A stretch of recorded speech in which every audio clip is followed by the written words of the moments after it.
वनस्पतींमध्ये जी विविधता आढळते त्यात काही वनस्पती लहान असतात तर काही वनस्पती या मोठ्या असतात. त्यामुळे त्यांचे वर्गीकरण हे hello students, welcome in our channel. तर थंबनेल बघून तुमच्या लक्षात आलंच असेल आज आपण काय बघणार आहोत. तर आज आपण बघणार आहे आपला स्टँडर्ड 9चा सायन्स 2चा पहिला टॉपिक, ज्याचं नाव आहे मराठी माध्यमामध्ये काय, तर वनस्पतींचे वर्गीकरण. ठीक आहे, चला तर मग व्हिडिओला सुरुवात करूया. तर सुरुवातीलाच तुमच्या धड्यामध्ये असं विचारण्यात आलेलं आहे, सजीवांचे वर्गीकरण कसं करण्यात आलेले आहे. तर तुम्ही 8वीला पहिल्याच धड्यामध्ये शिकलेला आहात. तर सजीवांचं वर्गीकरण हे कुणी केलं होतं त्या ठिकाणी, विटाकर यांनी. बरोबर आहे, रॉबर्ट विटाकर यांनी सजीवांचा अभ्यास करण्यासाठी साधारण 1959 मध्ये त्या ठिकाणी काय केलं होतं, जेवढे काही सजीव अस्तित्वात आहे त्यांचं 5 सृष्टींमध्ये वर्गीकरण केलेलं होतं. आणि त्या 5 सृष्टीसुद्धा तुम्हाला माहिती आहेत, मोनेरा, प्रोटिस्टा, बरोबर आहे, कवक, त्यानंतर कोण होतं तर वनस्पती आणि प्राणी. ओके, तर अशा पद्धतीनं हे वर्गीकरण करण्यात आलेलं होतं. ते कशाच्या आधारे करण्यात आलेलं होतं हेही तुम्ही शिकलेलं आहात. तर साधारणपणे सुरुवात जी होती व सजीवांचं वर्गीकरण करण्याची ती सुरुवात आदिकेंद्रकी, दृश्य केंद्रकी म्हणजे केंद्रक आहे की नाही, नसलेले मोनेरामध्ये होते, असलेले पुन्हा ते असतील तर त्याच्या म्हणजे दृश्य केंद्रकी, ज्याच्यामध्ये पुन्हा ते एकपेशीय आहेत का बहुपेशीय. तर जे काही एकपेशीय होते त्यांना प्रोटिस्टामध्ये घातलं होतं. बहुपेशीयमध्ये पुन्हा त्यांचं वर्गीकरण केलं होतं की त्यांच्यामध्ये पेशीभित्तिका आहे किंवा पेशीभित्तिका नाही. ज्यामध्ये पेशीभित्तिका आहे त्या पेशीभित्तिका असण्यामध्ये सुद्धा काही सजीव हे स्वयंपोषी तर काही हे परपोषी होते. तर स्वयंपोषी पूर्ण सृष्टीवरती माहिती आपल्याला कोण येतात, फक्त वनस्पती. आणि परपोषी जे आहेत त्यांच्यामध्ये पेशीभित्तिका आहे पण परपोषी आहेत, ते म्हणजे कोण, कवक. आणि पेशीभित्तिका नसणारे एकमेव प्राणी. ठीक आहे, तर अशा पद्धतीनं सजीवांचं वर्गीकरण करण्यात आलेलं होतं, हे आपल्या सगळ्यांना माहिती आहे. आता वनस्पतीचा आपण या प्रकरणामध्ये अभ्यास करणार आहे, बरोबर आहे. तर म्हणून या ठिकाणी काय विचारण्यात आलं तुम्हाला, आपल्या परिसराला हिरवाई देणाऱ्या वनस्पती सृष्टीमध्ये कोणती रहस्य दडलेली आहेत. तर रहस्य कोणती दडलेली आहेत, हे बरीच रहस्य आहेत, खूप रहस्य आहेत. पण मी असं म्हणेन की पहिला हिरवाईच का, वनस्पती हिरवी का आहे, तर माहिती आपल्याला काय हो, तर त्याच्यामध्ये काय आहे, हरित लवक आहे.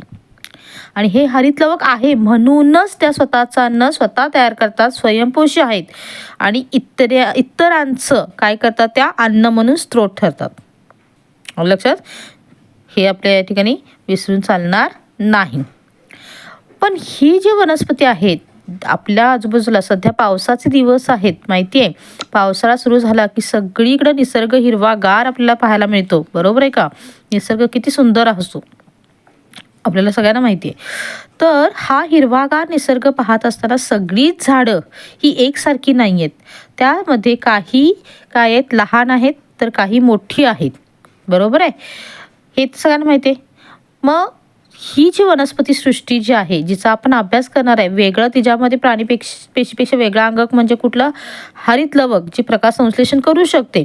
बरोबर आहे, हे आहे. तर जे काही आहे पेशीभित्तिका असलेले दृश्य केंद्रकी पेशी असणारे स्वयंपोषी सजीव म्हणजे कोण, वनस्पती आहेत, जे काय करतात, प्रकाश संश्लेषण करतात आणि इतर सजीवांचा मुख्य अन्नाचा स्रोत आहे. तर ह्याच्यामध्ये मी सांगितलं लहान आहेत, मोठे आहेत, सगळे आहेत, वेगवेगळ्या प्रकारचे आहेत. तर यांचं वर्गीकरण हे कशाच्या आधारे करण्यात आलेलं आहे, तर सगळ्यात सुरुवातीला यांचं वर्गीकरण हे वेगवेगळ्या गटामध्ये करण्यात आलेलं आहे. आणि ते करणारे जे आहेत ते वनस्पतीशास्त्रज्ञ एचर. तर एचर यांनी 1883 मध्ये वनस्पती सृष्टीचं वर्गीकरण हे 2 उपसृष्टींमध्ये केलेलं आहे. कोणत्या 2 उपसृष्टी, तर अबीजपत्री आणि बीजपत्री. बरोबर आहे. याच्यामध्ये त्यांनी केलेल्या 2 सृष्टीमध्ये हे बरोबर आहे. पण हे वर्गीकरण करत असताना त्यांनी कोणत्या मुद्द्यांचा आधार घेतला ज्याच्यावरून यांनी त्याचं वर्गीकरण केलं? तर कशाच्या आधारे त्यांनी त्याचं वर्गीकरण केलेलं आहे बघा. तर सगळ्यात पहिला मुद्दा आपण घेऊ शकतो तो म्हणजे आपण पुढे ज्याला बघू पूर्ण सगळा डिटेल अभ्यास करू त्याला तुम्हाला लक्षात येईल वनस्पतींना अवयव असतात नसतात. तर इथं आपण पहिला मुद्दा घेणार आहे वनस्पतींना अवयव आहेत की नाहीत. आता अवयव कुठले? तर वनस्पतींचे अवयव म्हणजे कोण? त्या ठिकाणी मूळ, खोड, पान, फूल, फळ हे या वनस्पतींचे काय असतात? अवयव असतात. तर यांच्यामध्ये हे अवयव आहेत का नाही आहेत? सगळेच आहेत का एखाद दुसरा आहे? ओके, ह्या सगळ्याच्या आधारे त्या ठिकाणी वर्गीकरण केलं गेलं. हा पहिला मुद्दा विचारात घेतला.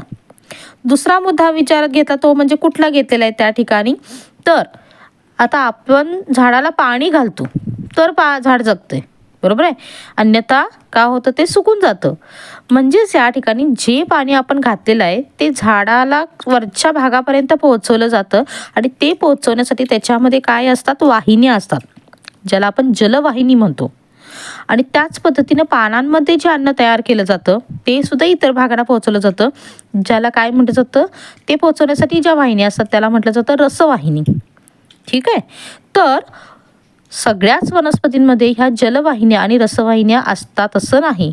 तर त्या आहेत की नाहीत याचा सुद्धा विचार करून याचा सुद्धा आधार घेऊन त्या ठिकाणी वर्गीकरण करण्यात आलेलं आहे. त्यानंतर तिसरं ज्या ठिकाणी सांगितलेलं आहे बघा काय? तर वनस्पतींमध्ये बिया धारण करण्याची क्षमता असते का नाही. आता वनस्पतींमध्ये मूळ, खोड, पान, फूल हे अवयव असतील, फळंही लागत असतील किंवा नसतील. तर फळं लागतात का नाही? कारण आपल्याला माहिती आहे फळांच्या आतमध्ये बिया असतात, बरोबर आहे. पण त्यांना बिया लागतात का नसतात? म्हणजे बिया होतात का नाहीत? हा तिसरा. आणि जर असतील तर त्यांच्यामध्ये फळेचं आवरण त्याच्यावरती आहे का नाही.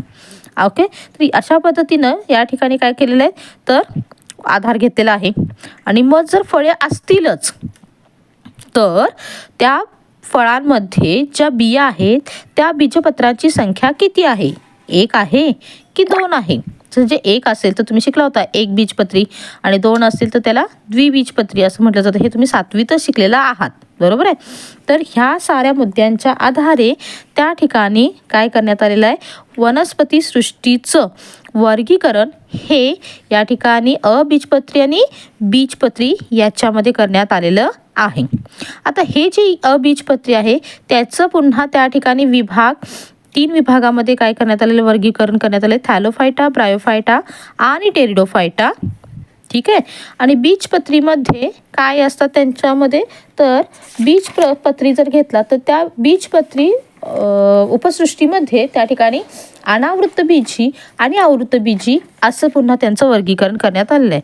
तर अशा पद्धतीनं या ठराविक मुद्द्यांच्या आधारे वनस्पतींचं या ठिकाणी काय सांगितलं? अबीजपत्री आणि बीजपत्री या 2 उपसृष्टीमध्ये एचर यांनी वर्गीकरण केलेलं आहे. तर इथंपर्यंतचा भाग तुम्हाला समजलेला असेल, कारण हा सोपाच आहे भाग, हे महत्त्वाचं नाही. इथून पुढं आपण जे घेणार आहे तो अतिशय महत्त्वाचा आहे आणि तो पाहण्यासाठी आणि त्याचं वेळोवेळी तुम्हाला नोटिफिकेशन मिळण्यासाठी व्हिडिओला सबस्क्राईब नक्की करा आणि तुमच्या शंका कमेंटद्वारे कळवायला विसरू नका. त्याच पद्धतीने तुमच्या फ्रेंड्सनासुद्धा तुम्हाला व्हिडिओ आवडला असेल तर त्यांनासुद्धा त्या ठिकाणी समजावं यासाठी फ्रेंड्सना शेअर करायला विसरू नका. Okay, thanks for watching my video.